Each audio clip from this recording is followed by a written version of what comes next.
morning, everybody. Whether you're on the East Coast, West Coast, or around the world, this is Coast to Coast. What's happening, gentlemen? Yeah. It's not a good morning for Philly. It's not a good morning.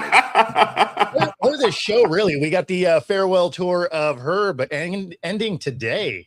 Yes. So, quitter.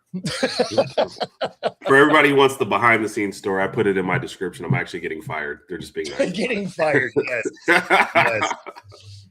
I'm pulling the Trump card. You're fired. That's right. Yes. Yeah, that's why he has the background he does today. We're like, hey, hit the bricks. Like, yes. We're not going to call it all my Alabama stuff and everything. We're not calling it hit the Hardens. Well, I don't know that Harden would hit that. Yes, he would miss. He would definitely miss. If it's playoffs, he'd miss.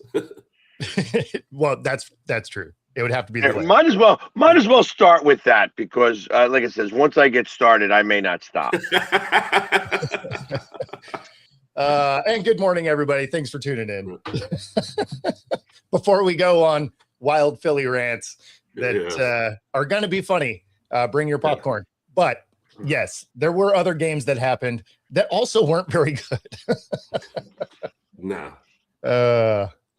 Obviously Detroit. Both teams go up 2-0. Yep. Yeah. The Lakers are old. Yeah. That's what it is. They're old. The time has passed. Yep. And thank you, Brian. I'm okay with that. You know, yeah. Well, they also don't have their best player, their current best player. So that's, not that I think OKC wins either way, but you at least have a puncher's chance because they're playing them tight in the first half of both games. It's just, like you said, legs get on, and you just start to fall apart both second halves. So, and the OKC is just deep. You get two guys coming off the bench hitting. Lakers don't have that. We're like, hey, look, these are the five guys we brought.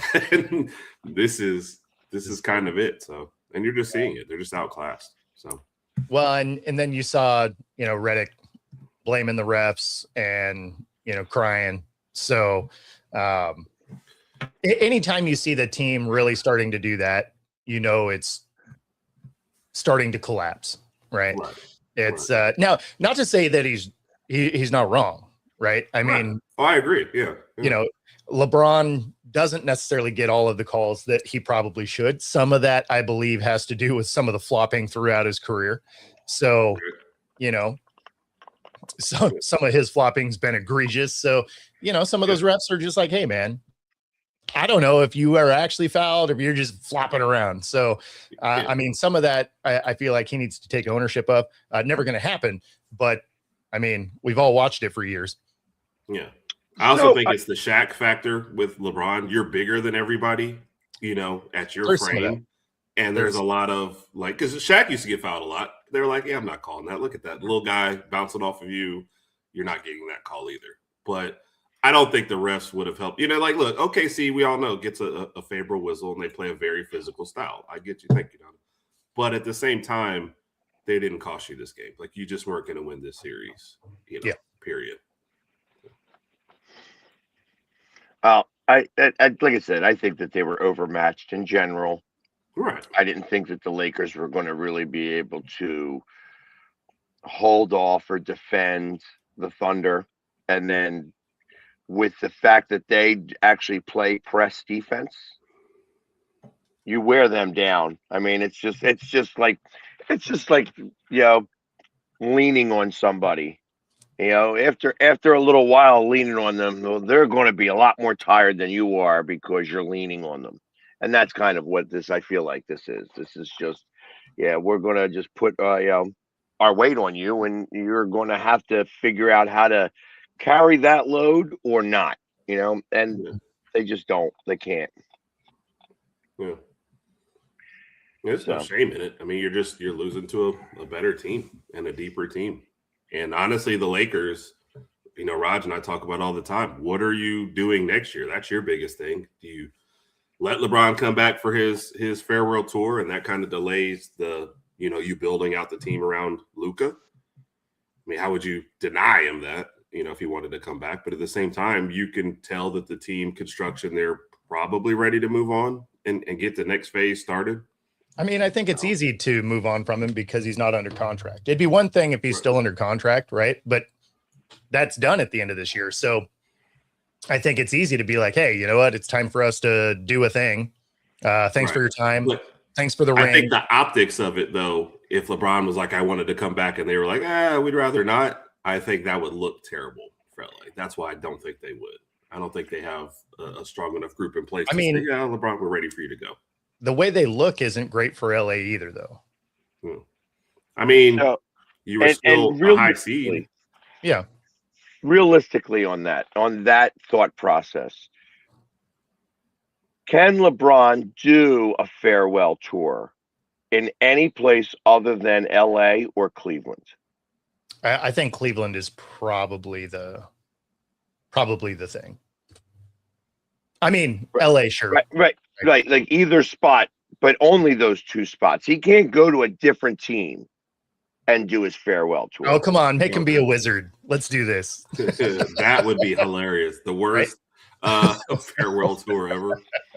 No. I didn't know if you were saying that because of were you counting Miami in that too, or just saying that? Well, I don't think that Miami is a spot that he can go to do a farewell tour. Mm-hmm. You know what I mean? Miami is not a really good team right now. You know what I mean? So him going there, I mean, you could put him there to do that, but they're not the space to be able to. No. I didn't know if you were counting. I didn't know if you were going through his former teams. I didn't get where you were framing the argument. No, I get you now. Yeah, no. Yeah, you have to be. Yeah. Because we're saying about the Lakers, they're dead or whatever, but they did get the 3 seed in the West. And if you get a series and you get a healthy Luka, who knows, right? I still don't think they're good enough to win the whole thing next year if you just bring LeBron back. So, I mean, I guess you could maybe go to the Clippers just because you're in the same city. I guess that's a possibility. But I mean, who wants to pay him to say goodbye? Right. Yeah. We're not paying Herb to say goodbye. He came on his own accord. That's right. They've been trying to get rid of me since day one. We'll stop paying you. I'm like, I'll still show up.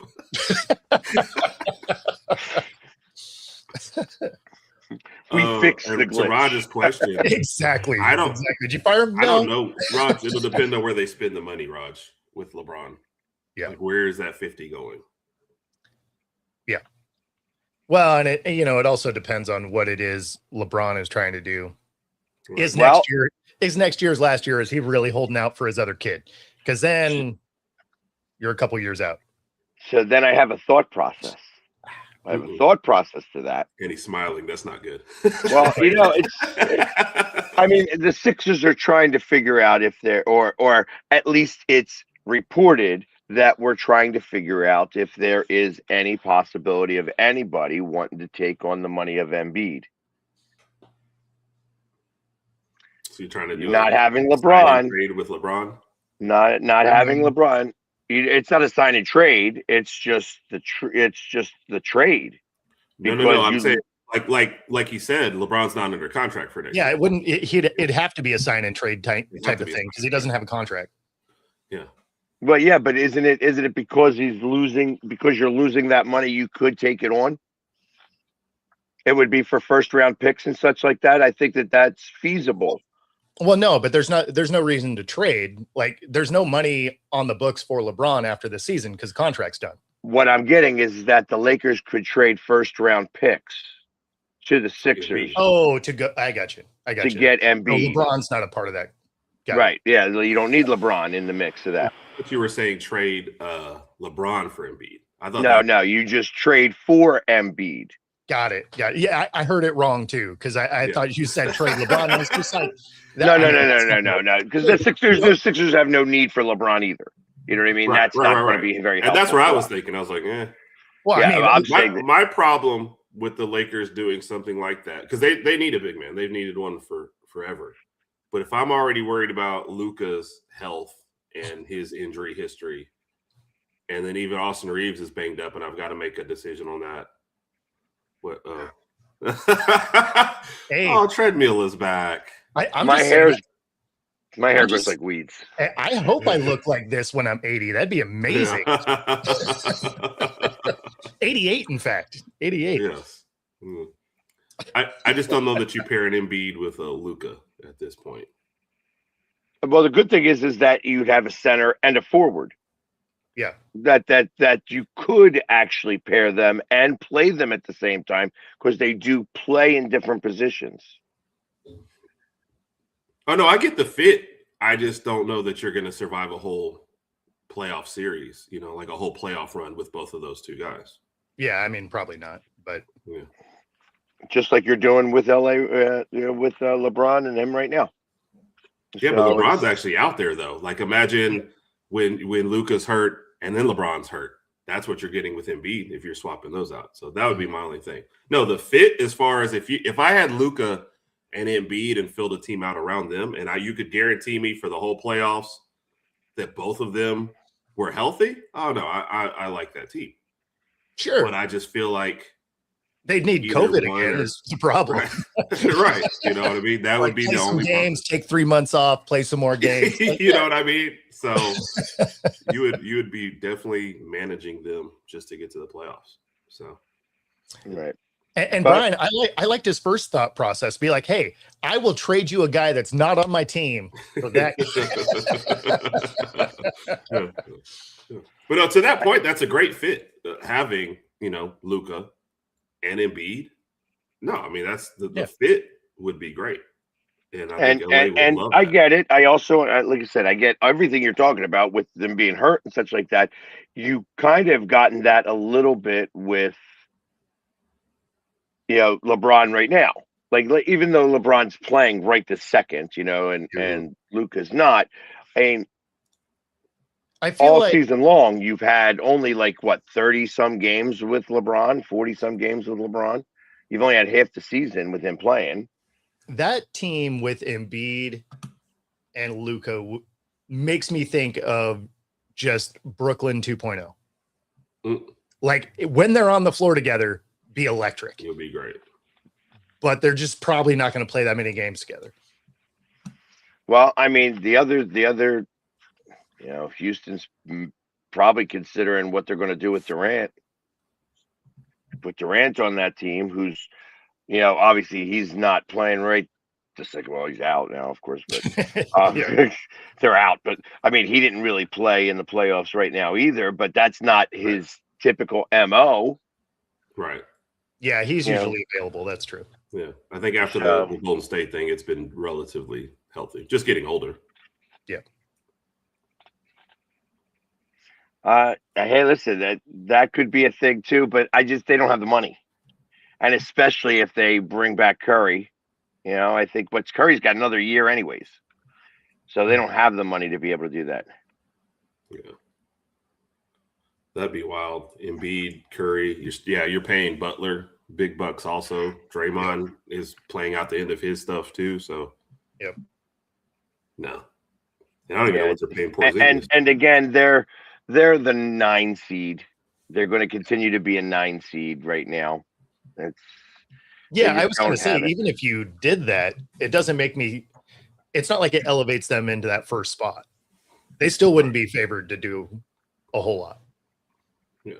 Well, there's a lot you'd have to tell me that I'm getting Embiid. We're doing on this fictional. If you're getting Embiid for the whole year and Butler back for a whole year and engaged, because he didn't really seem like he cared that much this year, just to be honest. And then Curry stays healthy. Yeah, Curry stays. You know what I mean? It's just a lot of, what ifs on that team. So the talent would be there, but on paper, if it was a 24-game season, that would be... and not in a row, like 2 games a month, right. At a YMCA somewhere. Mondays and Fridays we play. Exactly. All right. Well, hey, listen. It's. It's good to have hopes and dreams. I mean, again, on paper, that sounds awesome. Financially, it doesn't make sense, and durability doesn't make sense. But on paper, in a vacuum, that would be pretty cool. Yeah. And I'm also like, we'll see if Embiid plays today. Like that's going to be an interesting one to see. Is he going to actually make it or not today? Has there been any update on? I haven't read any or seen anything pop up yet. No, and they've been keeping that real close to the vest, so it's like he's just a game day decision. Nick's actually second best scorer for the playoffs is out tonight, though. OG Anunoby, which I was surprised. I thought Brunson then Cat, but I guess in the playoffs he's been better. He's out for tonight, so that could be interesting. And it's a game in Philly. And yeah, I get that, and I don't know if that's a good thing or a bad thing, because that means Bridges takes his place. And nothing about, Mikal Bridges has got like a little bit of a hard on for Philly, because they drafted him and traded him in 2 minutes, and his mom works for the organization. He was a hometown guy. He went to Villanova. He won a national championship there. We get him in, and then they trade him away. And, I didn't realize y'all had drafted Bridges. Yeah. Yeah, and literally, like, within 10 minutes of drafting him, we traded him. So he's got a little bit of a hard on for Philly. So I wouldn't be surprised if he goes off while he's in town. That being said, tonight is going to really determine, like, we need Embiid. Embiid is going to be able to handle Towns. There's nobody else on our roster who can really handle him, and that's a big deal. You know what I mean? He's like, we put him in foul trouble, and then they protected him, and then that was the end of that. Like, he didn't get another foul for the rest of the game, and once he's being protected by his teammates, we're not going to be able to get to him, because there's no isolation that we could do that's going to make any sense. Right. Yeah. So I love Raj, by the way. He knows exactly where I'm at. He's still gonna. What layer is Herb doing this from? Just fighting dragons over here. That's what he is. Brian asked you how far does the Sixers series go now? Again, it's going to depend. First off, they have to win tonight. Yeah. If they lose tonight, the series is over. You know what I mean? Because I see. I don't see them even putting forth the effort for, they maybe to get to game 5, but right. I don't see them going. I don't see them with the one game mentality. Right. I see them just saying, we got to win 4, forget it. Just mentally shutting down. Yeah, I think that's where they would be. So they got to win tonight. Hey, you want to talk about a must win? Yeah. This is a must win. Is this a must win game? Yeah. If they win tonight, then really game 4 also becomes a must win, because you can't go back to New York 3-1. This isn't the Celtics. You don't have the same mentality level in that regards. So it's like they willed themselves to beat the Celtics. You're not going to will yourself past this team. This team's too fast. And they don't allow the fast break points like the Celtics did. And that's the biggest difference. Like, if you start to get behind against the Knicks, you have to take 20 seconds to score. When you got behind against the Celtics, you could score in 7 to 8 seconds. Mm-hmm. And those 12 seconds add up a lot. Especially when you're down in the fourth quarter. So And I think that that's where the biggest difference between these two teams are, that the Knicks have a much better half-court game. Yeah, and that's what I was going to say. Yeah, they're hitting you in a more variety of ways. They're not reliant on just hitting threes. I think in the 2 games they shoot less threes than like Celtics in 1 game. So for sure, the Knicks don't mind the inside out. Even Brunson, he doesn't mind taking a tough 2 if that's the shot he gets. Versus I'm just going to keep chucking threes. So right. I feel like the Knicks are making a little bit more adjustments. I feel like Boston had one plan. All right, shoot a 3. What's plan B? No, just shoot a 3, and then we'll shoot a 3 That is the plan. We'll shoot a 3 from over here. What's our plan B? We'll shoot a 3 from over here. Yes, and that was really it. So, you get the feeling like this sets up perfectly. OG out for the game. Embiid comes back, first home game in this series. Like it feels like a Sixers win tonight. And since I've been wrong every time, probably Knicks by 10, but I would say this is a Sixers win tonight. I feel like a good emotional victory. Well, I will tell you that I think, looking at the line, is Sixers -1.5. That's a Knicks line. That is definitely a Knicks line. So I'm, I'm cautiously optimistic. But of course, that's going to depend on Embiid at the game time decision. Yeah. So for sure. So it'll be refreshing, or waiting for that ESPN update, I guess, to come across. That being said, we did have some hockey last night. I mean, some teams did. Yeah. I wish I could laugh about that. Yeah, no, y'all didn't look good. We'll put it that way. No, so I will change the way that you're saying that. It's not that we didn't look good. We were on 5-on-5 hockey. I thought we took the pace to them. You know what I mean? That it was not, not something that it was that I thought was outlandish. You know what I mean? The special teams is killing us in this series. It's killing us. The power plays, like I said, I felt that you cannot put this team on the power play. They're too skilled at the passing. They're too quick. And ultimately, we don't have the guy who can move anybody out from in front of the net. Mm-hmm. And that's where the second power play goal was scored. Realistically, the first power play goal was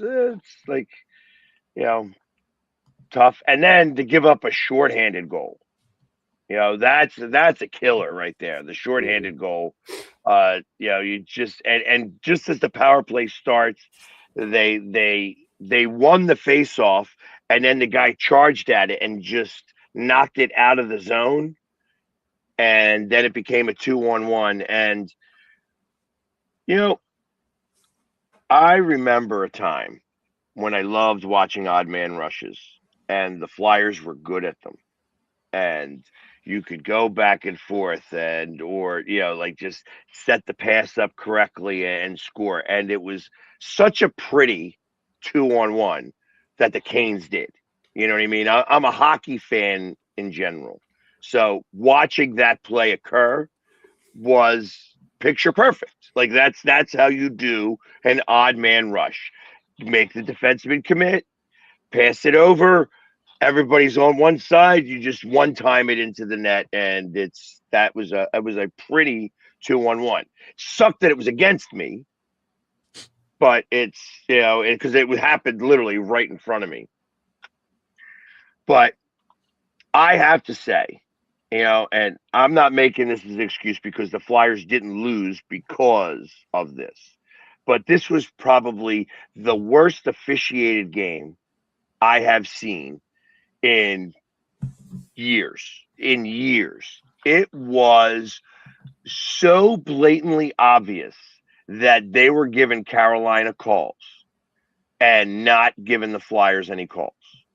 Like the Flyers are on a breakaway and they did something that like literally was like, a penalty. It was just a penalty. I'm not sure if you could say it was like holding or if it was interference or whatever it was that they did to do that.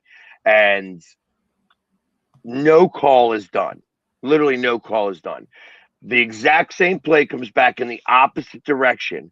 And it's like, he's not doing anything, but they called it holding, and then they got the power play and then they score on the power play. Yeah. And it was like that all game long. They're doing something and they don't get the call. We do the exact same situation and it's even less ticky. It's like more ticky tack than what they did, and we would get the call. It was so bad across the board. There's an NHL official that sits in front of us, in front of where I sit. And I'm yelling at him. I'm like, are you watching this? Are you seeing what's going on out there? These referees got their degree, referee certificate at Walmart. These Temu referees, I figured it was just so horrible. It was just so horrible across the board. And it was like getting worse as it went. Like Walmart, Temu, yes. It was. All of a sudden, they are gas station sushi. Like it is just. There you go. I wanted it to keep going. I wanted to see where we were building to. I thought it was going to be fun. And I don't know if you guys did watch the game. I don't know if you were seeing some of the same things that I was seeing. You know what I mean? Like it was just, I felt like it was so blatant. Like there, and then the 5-minute boarding call where he left his feet and he boards Sanheim into the boards. Like so, and that's what it is. If you leave your feet, it's 5 minutes. And he left his feet. And and just crushed him into the boards. And then they're like, "What? What are you talking about?" And it was again. So they spent 10 minutes looking at it to just come back and say, "Nope, it's only a 2-minute." And it's like, are you kidding me? Like, are you not seeing the exact same things I am? Frame by frame, you could look at it and see that he was up off of his feet. So what should have been a 5-minute a 5-minute penalty, and he would have been a game misconduct, so he wouldn't have been in the game anymore. It only becomes a 2-minute penalty, and they determined that. I felt like they determined that because Sanheim got up after a few minutes and walked and went back to the bench. That's what I think they determined it on. Because he's not out, this guy shouldn't be out, and that's not how that's supposed to go. So, like I said, these referees were Temu referees in total. Like definitely, they were ordered off of the Alibaba website. There goes our Temu sponsorship. I know, right? And he did. He opened the rant saying the refs weren't why they lost. He just didn't like the way it was refereed. Yeah, it's just like I said. Listen, Carolina doesn't need the help. They don't need the help. They are a skilled enough team. I don't know that the Flyers, a 5-minute power play and a game misconduct to one of their defensemen is going to be a big deal. That's going to change their lineup some. So, I mean, could there have been some changes that happened because of that? You have now 2 defensemen that don't typically play with one another, on the ice. Yeah, I guess the things could get caught up and such. The Flyers could have made like a surge of some sort. But that not happening. Beyond that, Carolina doesn't need the help. They are a good enough team that if you make a mistake, they're going to take advantage. Oh, for sure. And they have all series long. Yeah. The Flyers power play has been inept for a decade. For 10 years, it has been the worst power play in the league. Yeah. I'm not even sure how you make it any better. I mean, down the stretch, I think my Kraken were worse than you. Like it was anytime they were on the right side of a power play, they would they would give up goals. It was crazy. Now, Tyler, not only could they not even score on a 5-on-3, they couldn't keep the puck. It was like twice Carolina threw it back down the ice. Like they couldn't even get it into the zone. And it was so frustrating to watch. And so thanks, Joe. Just pile it on. I mean, yeah. Oh, trust me, Joe. I know it was a 16-2 day for Philly. 16-2. We will get to baseball, but Yeah. It's just to watch this game and then to watch the refs, and then so. It's funny because the NHL official with 3 minutes left in the second period ran out like he was he ran out like he was on a mission. And I thought it was like, yeah, he's just making sure he doesn't get killed. It was so bad. Like, I mean, and not that I condone this or whatever, but people started to throw stuff on the ice. Oh, and it's like, that's first off, I get it. I understand that you're angry. Trust me, I'm just as angry. Like somebody one of the reporters recorded my rants because I was going off. I was just going off on these referees and then yelling at the NHL official. And then when he came back, I actually apologized to him. I'm like, listen, I know that this isn't your fault here. I just, like I said, you don't deserve to be yelled at for what's happening on the ice.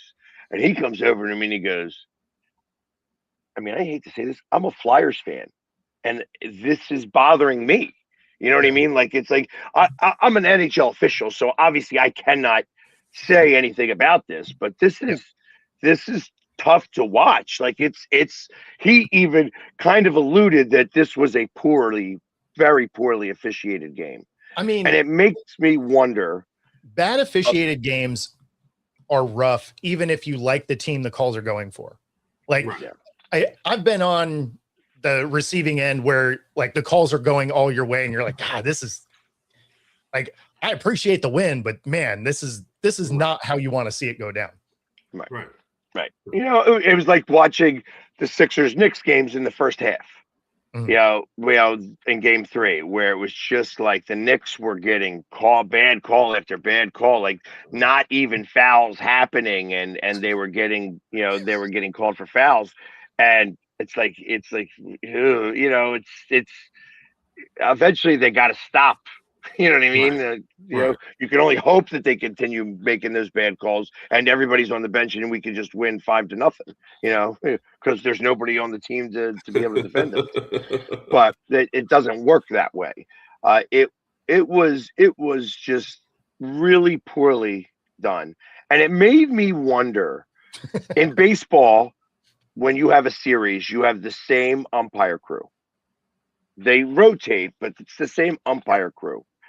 And I haven't paid attention to see if the referees change for this. But if this referee crew is a playoff crew, somebody has got to do something about that. There's got to be something done about that. They cannot referee another playoff game in the capacity that they were. If they are, then just, don't lie about it and put DraftKings on their jersey, and then we know what it is. That's because it was funny, because that's at the end of the game. I started to do that when the Flyers started to get really, they were overly frustrated. You could tell towards the end of the game. It was like they were trying to start something, and Carolina didn't want any part. They're like, yeah, we're not going to bother fighting you. You're not going to energize your team by starting a fight here in the last 3 minutes of the game. Yeah. And so it was all right. I get it. It's like that's the way you're supposed to do. That's a well coached team. Mhm. Don't get baited into the fight. Defend yourself, but don't get baited into the fight. Yeah. And so I get it. But the Flyers needed to do that a lot sooner. They needed to start playing a little bit edgy and maybe take the extra step to finish the checks that could be considered interference and things like that. You had to start doing those types of things just to be able to set more of a precedent for game 4. Yeah, because I want you to show heart now. Now that's what I want to see in game 4. I don't care if you get swept. Like I said, I didn't expect you to win this series. I thought it would go 5, but and I thought this was the game to win. Uh, I didn't realize that we had to go up against the referees too. Like Carolina's hard enough to beat on its own. To Yeah. also have to compete against bad officiating is also just not. You have no chance. Well, this team isn't good enough No, to have. honestly, I think even if the calls were going your way, Carolina still wins this series. Yeah. Oh no doubt in my mind. Without that, I'm just talking about last night's game. Yeah. I was only talking about last night's game where I thought that would be the spot to do it. I feel like now game 4, you may find in game 4 that it's going to be a lot more raucous crowd because I Right. think that the people that normally would be here at these games are going to get rid of their tickets, and you're going to see a deflated ticket price, which is going to bring in more interesting. of the raucous crowd. And you can bet on which fight starts first, in the crowd or on the ice. And you can do that right here on Coast to Coast. Use the QR code on the screen, up to 125% of your first 3 deposits, 10% bet guarantee. I would imagine there's going to be some fights in this one, probably in the stands too. But yes, what do you think in the first 5 minutes? You get somebody throwing the gloves on the ice, getting after it. Yeah, I mean, it's good. I would say in the first 10 minutes, you usually let the first 5 minutes play itself out because you want to be able to set a tone, see if you can, because you come out roaring in the first 5 minutes, typically, if you're the home team. I don't know. I've seen a few of them this year where it was like 3 seconds in. You're like, no. Yes, that's exactly what I was thinking about. So. Well, no, I feel like they did that for me because this is like my first year really watching all the playoffs. So like, hey, here you go. We're gonna have some high scoring games. We're gonna have a fight 3 seconds into a game. We're gonna give you the whole, sheboying. So those fights are typically discussed ahead of time. Like those guys are already knowing that they're going to go fight. I don't know that Rod Brindamore is going to suggest that in any way, shape, or form. So that's what makes me think that it's going to take a little bit of time. That the Flyers are going to come out and they're going to do the 5-minute flurry. That's how it usually happens. Your first 5 minutes, you have to, if you're the opposing team in a home, in opposing zone, that you have to withstand that first 5 minutes. And then things start to de-escalate a little bit. Right. The Flyers are going to need to do something after that first 5 minutes to keep up the momentum. And that's where I kind of see that it would take about 7 minutes before some gloves get dropped. And the problem is that you're going to see the one guy that I could see fighting right now is Couturier, and he's the captain of this team who's actually playing pretty well in this series. He's probably playing better than I have seen him play in a while. And that's not registering points, on the score sheet. That's not what I mean by that. He's actually playing well and, playing as a captain, which is something that I haven't seen in a long time. I will tell you that it may be time, and I'm a big fan of this guy, but it may be time for Travis Konechny to see how he would do in a different uniform. Is that the most polite way you could put that one? No, it's not like that, because I don't really want to see him go, because he is skilled. I think that he would. I'll be honest. I think he'll be a better player somewhere else. You know what I mean? And not because of a lot of different things. I think that his time here is done. He's not as effective as he should be. Yeah. And I know he's a better hockey player than how he's playing. And that makes me think that it may be a change of scenery time for him. Yeah. This feels like it's not you, it's me. But yes, we want you to keep working. It is what it is. I can't help it. And no, you're right. But you see that a lot in sports. Like, hey, sometimes the fit just runs out, and it is time, and that person could thrive somewhere else. And people, did you make a mistake? Let them go. No, because it's frustrating to watch him continue the way he is here. And I know he's a better hockey player, and that's the hard part. It's welcome in from Australia. Nice. Australia in the mix. Let's go. And we'll touch on that in just a second, actually, because there's something else that happened that, that I found out about yesterday. That's very, very interesting to me. But just finishing up on this, I also feel like Ristolainen, oh my Lord, like 3 times on a power play, you couldn't control the puck to stop it from going out of the zone. 3 times. I'm like, if you can't do that, if you can't control the puck, you can't be on the power play. Right. You're the last line of defense before the puck goes out of the zone. You cannot. You have to control the puck by any means necessary to make sure that you don't have to have everybody skate out of the zone to get back in again. And that's where Carolina does their best work. Carolina is great at stopping at the blue line. You have to fight to get in. We can't do the dump and chase against them. They're too good. They're too fast. Yeah. So it's like you cannot do that type of stuff. And he 3 times on the one power play. So much so I'm like, if he can't do it, why is he on the ice? Yeah. I like wow, this is going international from the guy watching in Italy. Right. Like that was our first one. Come on. Yeah. I think for everything that is kind of frustrating, I think that the bottom line is something you said at the beginning of this series. Carolina's just a better team, and from the untrained eye watching the game last night, the officiating was kind of whatever to me just because I don't really know the game. But you just felt it. You're like, look, Carolina's going to win this series. I felt like the Flyers were fighting. I don't feel like it was a lack of effort. I just felt like, sometimes you're watching your team and you're just like, I don't know that there's enough moves or coaching, you know what I mean, to get us through this one. So, and to your other question, so it looks like you had the same crew for the 2 games in Carolina, different crew for this. So I'd assume you have the same crew for the next game as you did for this the first game in Philly. So sorry. Yeah. All right. Well, I mean, and that's what I need.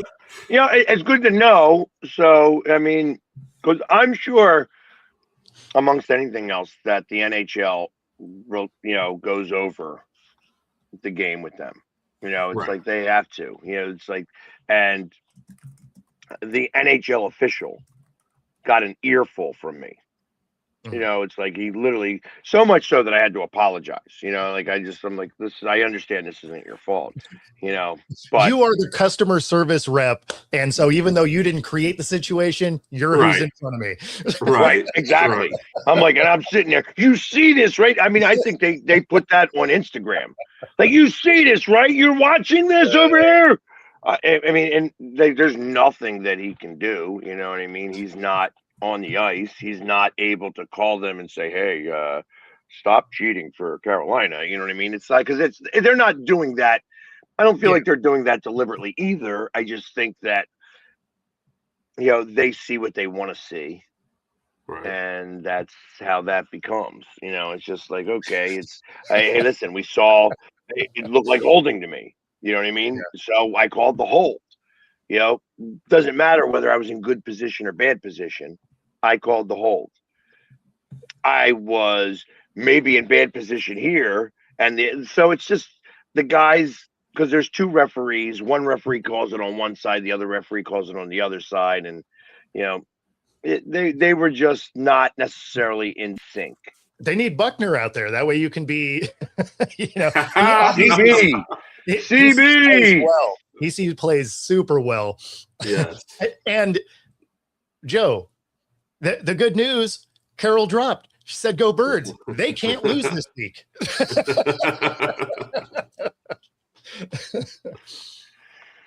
But so yeah, I mean, it's you know, I'm done with my rant on this. So like I said, it's game 4 on Saturday. It's, you know, I just want to see them come out with some heart. You know what I mean? I want them to. I don't want them to fold.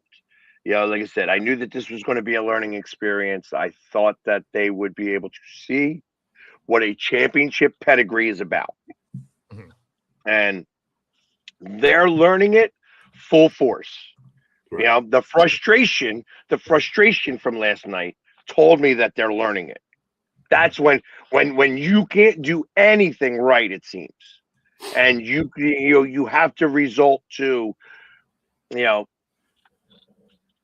I call it playing dirty. You know what I mean? It's not necessarily playing dirty, but it's not necessarily helping you win either.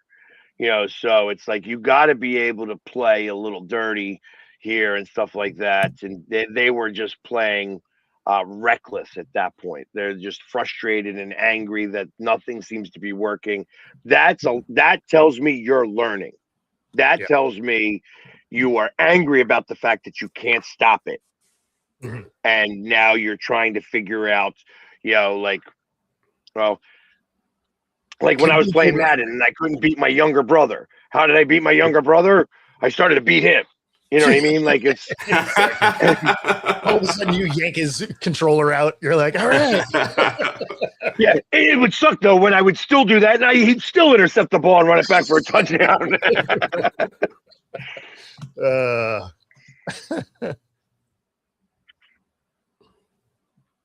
You know what? And I haven't been to a Phantoms game since they left Philadelphia. I have. I wouldn't mind going up there, especially when you guys play Wilkes-Barre. I would like to go play that. I know when I go up to Wilkes-Barre, sometimes I hang with the Penguins affiliate up there, and we'll actually play like that. I've arm wrestled a couple of those guys. We'll get brooms out, and they'll get their Zin, and we'll do face-offs with brooms, which is so it's fun to kind of play with the younger guys and stuff like that and know what they're about and such. I wouldn't mind going up there. I feel like that maybe it would give them a little bit of what the NHL is about by me going up there a little bit. Not that I'm going to help them on the ice. You know what I mean? They got to have the skill set and what have you, but of course, I mean, it's just, it would make it fun for them to kind of see a little bit. And, you know, the AHL is such a different game than the NHL.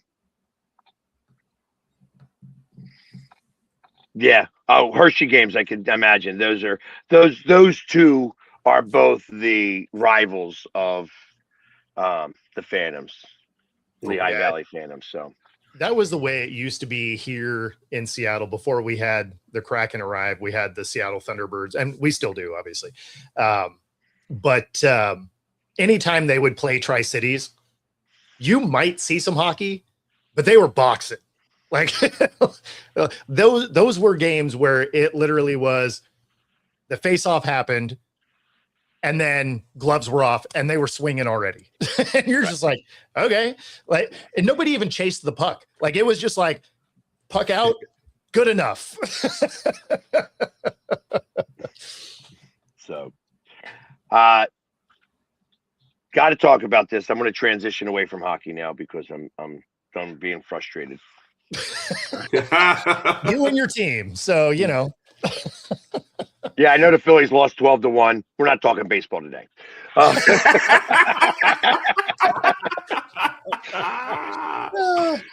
You know, but we do got to talk about a UFC topic, actually.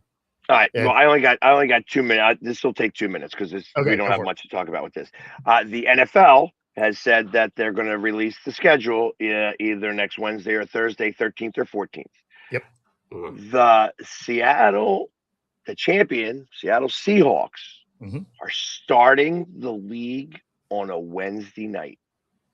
Oh, it is going to be Wednesday. I heard rumors about that. I was like, no way they're doing that. So they are, right? They're starting on a Wednesday because the Australia game, this is for our Australia guy. Yep. They're having that Australia game on Thursday. And a win. Well, yeah, because it's technically Friday their time. Correct. Yeah. See, I thought they were going to basically do a double header on Thursday because of the Australia game. So I thought the Australia game was going to be first, and then the Seahawks would kick it off that night.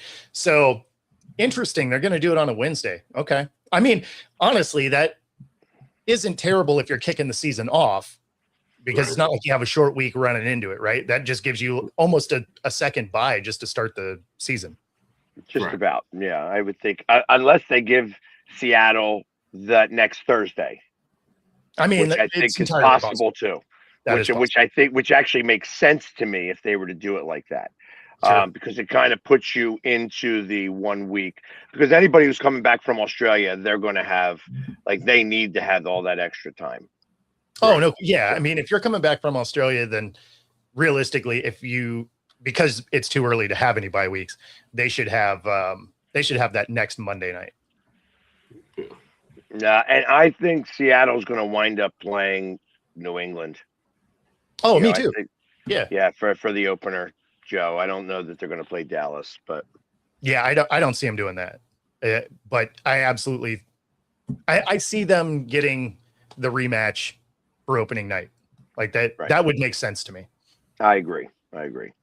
So, nope. And that's what I said. My 2 minutes is up for that. I just wanted to mention that. Wait for Wednesday or Thursday of next week. The NFL likes to keep everybody hanging on this. I know that they were having a problem with Netflix, but they resolved that problem, and now they are going to. Oh man, I hope they don't make you stream opening. I mean, it won't matter for me, but not opening night. No, that's NBC. I was gonna say that would be the most messed up thing. Oh, you want to see opening night? Cool. Get some Netflix. Right.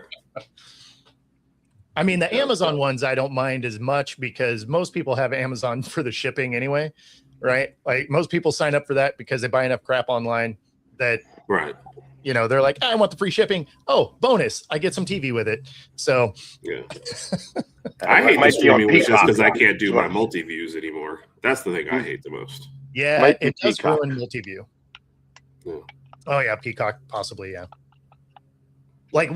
Obviously for our market, it'll be on a normal station no matter what. But I think it's just going to be NBC. But probably. It'll probably be simulcast on Peacock. But yeah. So there is that. So real quick before we get out of here, there is the UFC feels like, especially the weigh-ins and the face-offs, they're starting to feel more and more like WWE, right? And this is another example of that. So you're getting guys that are hitting each other more often in these face-offs, and I don't know. It feels like it cheapens the sport to me, and so I'm curious what you guys think about the increased amount of situations like this where, guys are taking cheap shots during weigh-ins and face-offs and stuff like that. Again, it's a wrestling feel to me. And, but after our discussion on boxing, I almost feel like boxing could use more of that. Well, I mean, boxing could use it. You just showed me is a fight that I didn't even know about, that now I want to know a little bit more about because of that. And if you go back and look at the reaction, Dana White was not mad at that. He was like, oh, no, okay, cool. No. In fact, he's asking for it. He's asking for it. Exactly. This is This is like a page out of the celebrity boxing. Yes, where they're like, where they're just, it's all scripted a little bit. Yeah. And you know what? Well, and that's why I made that comparison. It takes away the professional feel of this. But this is what happens now with Dana White, because Dana White doesn't pay these guys enough. Sure. Right. Like this, you're taking away the professional aspect of it. If you don't want to, you want to have amateurs, you're going to have an amateur feel. Yeah. WWE has made a living out of that. Being professional means you have to do that type of stuff because you have to be outlandish. Having stuff like this doesn't equate to more people wanting to watch. I mean, I disagree. It sounded like the panel. There was a better chance that he might watch it. and that's the thing. You're bringing more eyes that might not have paid any attention before, and I think that's it. I don't think you're going to lose the people that were going to watch anyway. They probably don't care. They're not watching the weigh-in. They're like, whatever. I was going to tune in anyway. So for the rest of us casuals, okay, hey, I might actually watch this or see what it is or what's going on. So I think that's why. You know what it makes me do? Of the boxing argument for discussion, I can see why. No, it does add some intrigue to it, because then you're like, is the guy that got kicked, is he going to come out and just mollywop him because, he's mad? Because it could be, right? You do see that happen where the cocky person gets rocked and you're like, yes. Yeah. It actually happens more often than not. Exactly. Right. For sure. So, and I think if you watch the rest of that, the very next guys to come face off, it was also like Dana White had a smile on his face, like, hey guys, we've already handled it. Because the next guys went up, looked at each other, guy patted him on the shoulder, and then they walked off. And I was like, okay, we've already had the entertainment part of this one, so now everybody else is just going to do casual stuff and walk off. That made it seem more staged to me. But again, we're talking about it, and we wouldn't be talking about this fight without it. So not at all. What they want out of it. So no, I mean, and again, it feels like some of that WWE type of forced storyline that, sure. And is it effective? Of course. I mean, WWE. Not for me. Actually, I go the opposite way of that. Oh, this is what I'm seeing now on Instagram. Well, I'll wait to watch the fight on Instagram. Oh, I mean, but you weren't going to watch it anyway. I don't feel like, so they didn't lose you. They might gain other people who are like, oh, what is this about? So well, not only that, but you'll probably go check the highlight anyway on Instagram. So maybe you don't adjust the ratings in real time, but you still give them the click. Yeah, maybe. Yeah. I mean, you did. They got a little bit of advertisement from us. Yeah. Absolutely. So, absolutely. I mean, there's something to be said for that, I guess, because I mean, we're here talking about how ridiculous it looked. Right. And that's the thing. We don't agree with it, but they are getting our attention. You know what I mean? So it's where we wouldn't have talked about it a lot, right? Like we might have brought it up if something cool happened in one of the fights after it happened. Right. So, I mean, it's not like we have a huge proponent of our show dedicated to the UFC. Right. I tell you what, after the fight, though, we should get the loser. Yes. And find out what happened. So was the kick worth it, or like was that the only kick you landed? Like exactly. Anyways. That being said, that does get us to the top of the show. Herb, let everybody know where they can find you, since they can't find you here anymore. Oh my goodness.